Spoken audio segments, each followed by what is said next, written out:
En aquel entonces ya estaba otra muchacha con nosotros. Ella quedó embarazada y tuvo a su bebé viviendo ahí en la casa. Al día de hoy, su hija ya tiene 14 años y siguen viviendo con nosotros. Son familia ya. A medida en que Emilia, la niña, fue creciendo, escuchábamos que ella se reía y jugaba con alguien que nadie podía ver. Cuando le preguntábamos con quién hablaba, nos decía, con mi amiga. Pero bueno, eso es algo normal en todos los niños, así que no nos preocupó. Esto, sin embargo, es un dato importante, ya que más adelante tendrá mucha relevancia. Seguía sin pasarle algo serio a alguien más en la casa, pero el siguiente fue mi hermano, en 2 ocasiones, con solo un par de semanas entre sucesos. El primero, él regresó a la casa a las 3 de la madrugada. Justo al momento de apagar el coche luego de estacionarlo, la puerta de la cocina, que era de metal y muy pesada, se abrió sola.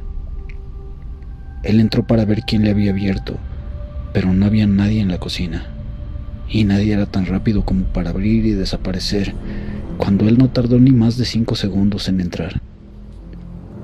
Revisó bien la puerta, revisó la llave, quería ver si es que no funcionaba algo, pero todo estaba en perfectas condiciones. Al siguiente día nos preguntó a mi madre, a Normita y a mí si habíamos sido nosotras las que le abrimos la puerta, pero no. Luego de esos 2 sucesos, una lechuza se colocaba en la rama del árbol que estaba frente a la ventana de mi hermano. Nosotros no somos de los que creemos en que las lechuzas son brujas. Las consideramos animales hermosos, pero sí era un tanto raro que todas las noches se posara en esa rama, afuera del cuarto de mi hermano. Por más que intentáramos espantarla, hasta agua le tiramos, pero nada. La lechuza no se iba. Siempre llegaba por las noches. Mi hermano estaba convencido que definitivamente algo no andaba bien en esa casa. En otra ocasión, mi prima estaba en mi casa, esperando a que fueran a traer a su novio. Su novio estaba en la sala durmiendo. Solo estábamos nosotros 3. Yo estaba en mi cuarto, cuando de repente llegó mi prima y con un tono bajo, pero tembloroso, me preguntó si Normita, la señora que vivía con nosotros, estaba en la casa. Le dije que no, que solo estábamos nosotros 3. Su cara era el temor encarnado. Con voz baja y temblorosa me dijo, hay alguien tirando cubiertos al lavaplatos. Se escucha. No me asomé a ver, pero ven para que escuches. No te estoy mintiendo. Así que fui con ella, y no fue necesario acercarnos más a la cocina. Se escuchaba el relajo desde la sala familiar. Era cubierto tras cubierto cayendo en el lavaplatos. Decidimos despertar al novio de mi prima para que fuera a ver, y justo cuando lo despertamos, el ruido terminó. Ese mismo chico es el mejor amigo de mi hermano. Vivió en mi casa 3 meses porque se había peleado con sus padres y le pidió posada a mi mamá. A él se le dio la llave de la casa para que pudiera entrar y salir a su gusto. Mi madre confiaba mucho en él. Un día llamó a mi hermano y le dijo que iba a llegar al día siguiente a traer sus cosas. Se iría a vivir a la casa de una tía.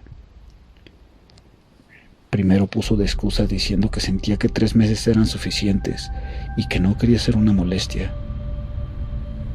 Mi madre le dejó claro que él era un hijo más para ella y que no molestaba para nada. Fue entonces que decidió decir la verdadera razón. Dijo que había llegado a la casa a utilizar el baño porque iba de paso. La casa estaba sola. Cuando entró al baño comenzó a escuchar sonidos, como cuando mueves las sillas del comedor, cuando se abren los gabinetes de la cocina. Pensó que habíamos regresado, pero le pareció raro no haber escuchado el portón abrirse ni el motor de los autos. Cuando salió, vio que las sillas del comedor estaban separadas de la mesa y que las gavetas y gabinetes de la cocina estaban abiertos, pero nadie estaba en la casa. Mi mamá le dijo que nosotros le habíamos metido cosas en la cabeza y que todo se lo imaginó. Pero él le dijo que no era así, que ya había notado otras cosas raras, pero que no había dicho nada porque no quería verse como cobarde. Pero que eso último sí lo había asustado mucho y que ya no podía seguir ahí. En una ocasión, Normita me contó que el hijo de la señora que atiende en el mercadito de la colonia le dijo que un día iba pasando por nuestra casa en su bicicleta y que vio a un hombre con capucha negra parado en el techo de nuestra casa. También me dijo que ella estaba doblando ropa en la sala mientras miraba la televisión y clarito escuchó el motor del coche de mi mamá y que el portón eléctrico se abrió, que el auto entró al garage y se apagó. Escuchó cómo mi madre abrió y cerró la puerta del auto y escuchó que le gritó: «Normita, venga por favor a ayudarme con unas cosas». Ella dejó de doblar la ropa y se levantó. Fue hacia el garage y para su sorpresa, ni el coche ni mi mamá estaban ahí. El portón estaba cerrado. Un suceso que me ocurrió que me pareció demasiado raro, por falta de una mejor palabra. Fue el día siguiente después de haber ido a ver al cine El Conjuro, la primera película. Si la han visto, en la película todo lo aterrorizante ocurría a las 3:07 de la mañana. El día siguiente Normita me preguntó si yo andaba en la cocina a las 3:07. Su cuarto quedaba debajo de la cocina. Entonces me contó que escuchó a alguien caminando con tacones y que abría y cerraba los gabinetes y se escuchaba el microondas. Para empezar, me espanté por la hora. Que me dijera esa hora exactamente. ¿Qué carajos iba a saber ella de la película? Así que le pregunté: «Pero, ¿tú cómo sabes que eran las 3:07? Y me dijo que ella encendía la radio para ir al baño porque la lucecita le dejaba ver por dónde caminaba y que esa hora era la que marcaba el radio. Y bueno, aún asustada le dije que no, que tal vez fue mi madre, que no podía dormir y se estaba haciendo un té. Entonces me dijo que antes de que mi mamá saliera esa mañana, le preguntó si había sido ella, y mi madre le dijo que no, que de seguro había sido yo. Cuando mi madre vio que a Normita, a mi hermano, a mí, a mi prima y al amigo de mi hermano nos pasaban cosas, decidió pedir a un padre que fue muy famoso por aquí en Honduras por sus milagros. Le pidió que llegara a purificar mi casa. En ese entonces yo no estaba en Honduras, había decidido ir a estudiar a Argentina, pero me contaron que llegó el padre a la casa y la bendijo. La bendición fue tan extrema que hasta cayó escarcha y olía a rosas. Yo no sé mucho acerca de esas cosas, pero me dijeron que cuando aparece escarcha y huele a rosas es porque una virgen se hizo presente. Entonces, cuando me dijeron eso, me alegré mucho, ya que si la virgen había hecho aparición en esa casa, el mal se tuvo que haber ido. Solo duré un año en Argentina, pero me dijeron que aparte de las voces llamando a la gente y a Emilia jugando con su amiga imaginaria, nada más sucedió mientras yo estuve fuera de la casa. Y tal cual, las cosas estuvieron tranquilas, al menos por un tiempo. Cuando yo regresé a Honduras, a mi padre lo nombraron como cabeza de una secretaría de gobierno. Él se dio cuenta de una red de corrupción enorme que había dentro de la institución, de muchos trabajadores fantasma, pero con salarios mensuales altísimos. Cuando él expuso eso al público y exigió el despido de la persona de recursos humanos, la mafia de esa secretaría lo encerró en su despacho y hasta lo golpearon. Lo amenazaron con lastimarnos a nosotros, su familia. 2 días después, el perrito que teníamos en aquel entonces, Guido, también murió repentinamente. Ese mismo día por la noche, unos hombres armados llegaron a las canchas donde mi hermano solía jugar fútbol con sus amigos. Preguntaron por él. Muchos dicen que mi perrito murió sacrificándose por mi hermano, que fue por eso que cuando fueron a buscar a mi hermano, justamente ese día, mi hermano no fue a las canchas. Pasó una semana y al salir de la universidad el día de mi cumpleaños, me dirigí hacia mi trabajo. Me tenían un almuerzo y pastel en casa de mi abuela. Me atrasé porque había muchísimo tráfico para salir de la universidad y tuve que pasar por mi hermano. Fui a mi trabajo a dejar una compañera a la que siempre le daba aventón porque éramos compañeras en la universidad también. Al llegar a mi lugar de trabajo, vi que mi jefa estaba en el portón y movía las manos. Yo no traía mis lentes puestos y no la podía ver bien. Supuse que me estaba pidiendo que me bajara del auto para felicitarme. Cuando bajé y me acerqué, la vi. Estaba muerta de miedo, repleta en llanto. Me contó que llegaron 3 personas fingiendo interés en los servicios ofrecidos en el centro de aprendizaje. Estaba ella sola con 3 bebés, con los cuales trabajaba en estimulación temprana. De repente los hombres le empezaron a preguntar por la maestra del pelo corto. Le preguntaron por mí, y que ellos sabían que a esa hora yo llegaba al trabajo. Ella les dijo que yo no estaba ahí. Buscaron por todo el lugar y le dijeron que se metiera al baño con los niños, que no saliera hasta después de 10 minutos, que si salía antes la iban a matar, a ella y a los niños. Dijo que solo escuchaba que decían: la vamos a esperar 10 minutos, pero aunque sea llévense la cartera para que parezca un robo. No se llevaron nada y el centro estaba lleno de cosas que podían robar. Ni la caja chica se llevaron. Todo esto lo cuento para poder ponerlos en contexto, ya que después de lo que nos sucedió a mi hermano y a mí, y que miraban a gente en autos tomándonos fotos, se pidió a la Policía Nacional que nos asignaran a un policía a cada uno para cuidarnos. Mi hermano era sumamente activo en política, por lo que el policía que lo cuidaba a él casi no pasaba el tiempo en casa, mientras que a mí me obligaron a dejar la universidad. Yo iba a escuela pública y era demasiado riesgoso.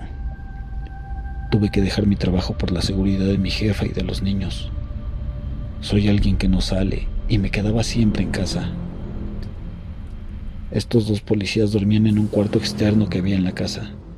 De repente, el que cuidaba a mi hermano no regresó. Habló con mi papá y le dijo que cuando fuera su día libre iban a pasar por él a las 4 de la madrugada. Así que él salió a las 3:30 al patio para esperar su transporte. Todavía estaba oscuro afuera y escuchó pasos en la grava. Cuando volteó la cabeza para ver quién andaba ahí, al igual que a mi hermano, algo abrió aquella pesada puerta de la cocina. El policía salió corriendo para ver quién había sido.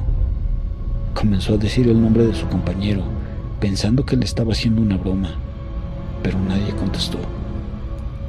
Luego cerró la puerta y nuevamente se fue al patio para esperar su transporte, pero le volvieron a abrir la puerta. Esta vez sintió miedo, pero cuando iba caminando hacia la puerta para cerrarla, algo la azotó. Fue en ese momento en que él decidió no seguir más en esa casa. Ya habían pasado cosas antes, pero al preguntarle a José Miguel, el policía que me cuidaba a mí, él respondió que no quería hablar de las cosas del diablo. Mi padre estaba muy extrañado por esto, pues no creía que un policía iba a dejar la comodidad en la que estaba, durmiendo en cama cómoda, comiendo bien y ganando extra. Todo por cosas que no son reales. Pero le dijo que estaba bien, que entendía, y le dio las gracias. Así que mi padre llegó a mi casa a hablar con el otro policía. Lo encontró justo cuando estaba empacando sus cosas.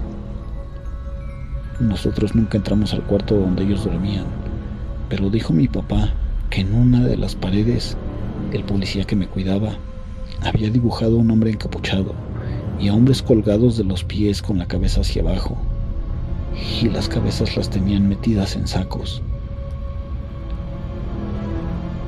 Mi padre le preguntó qué pasaba.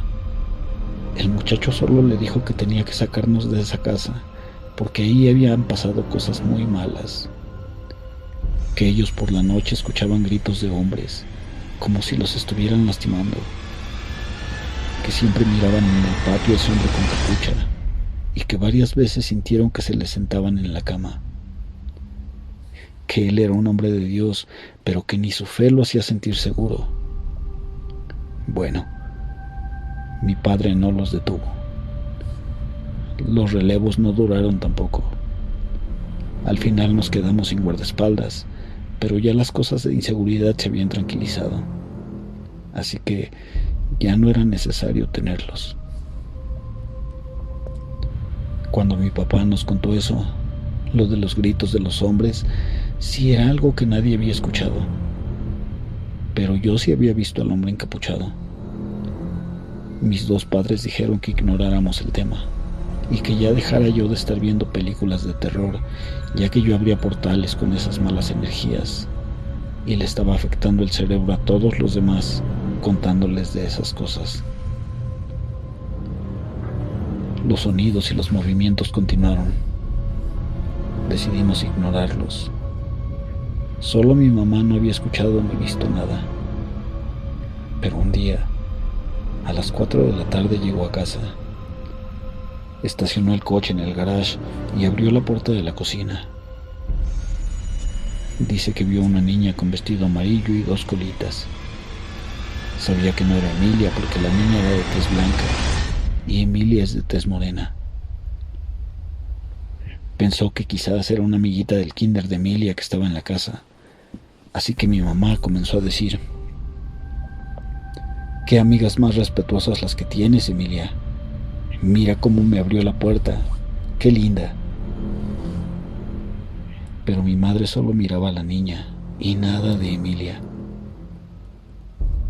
Mi mamá comenzó a llamar a Emilia y la niña se volteó y se fue corriendo. Mi madre seguía gritando y adentrándose a la casa. Iba siguiendo a la pequeña. Quería saber hacia dónde iba. De pronto, desapareció.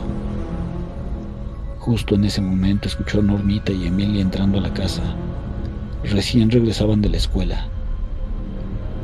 Mi mamá le preguntó a Normita si había dejado una sobrinita sola en la casa, una niña blanquita con un vestido amarillo. Entonces Emilia respondió: «Esa no es mi prima, es mi amiga».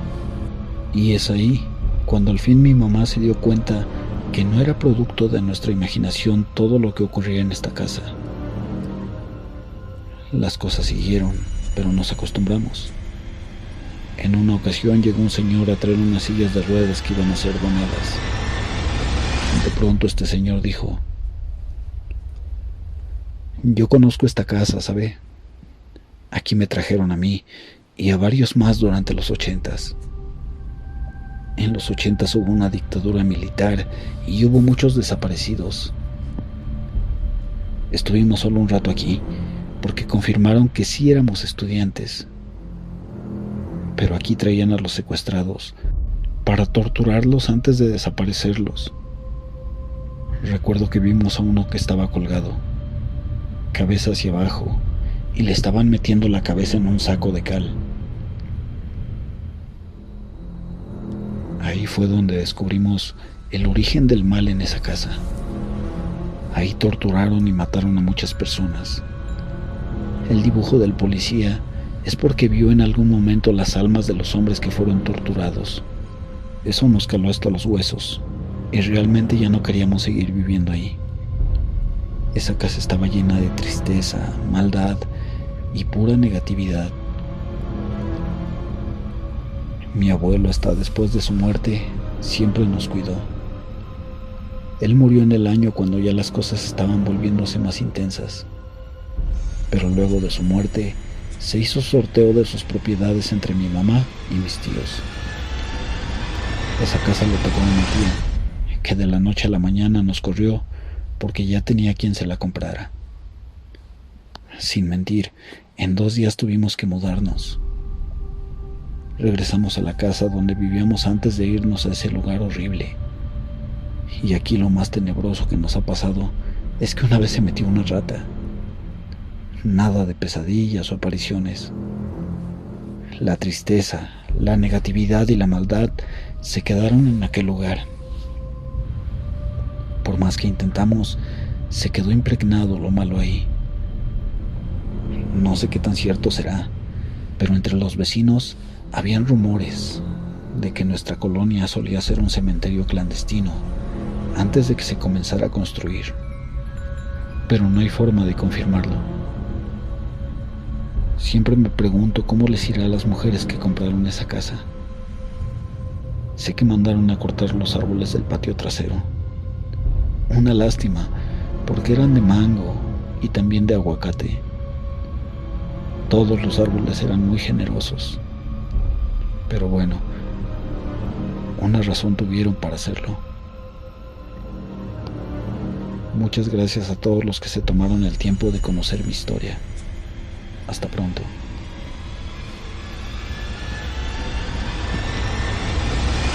Buenas noches, amigos de Pueblos y Leyendas. Llegamos al final de la emisión del día de hoy. Nos escuchamos la madrugada del próximo viernes y recuerden que en cada programa tenemos un lugar reservado para ustedes y la historia de terror que ya les tocó vivir. Pueden mandarla al correo pueblosyleyendasterror@gmail.com. Por hoy me despido, yo soy Hugo Flores. Revisen debajo de la cama, apaguen la luz y no olviden cerrar la puerta.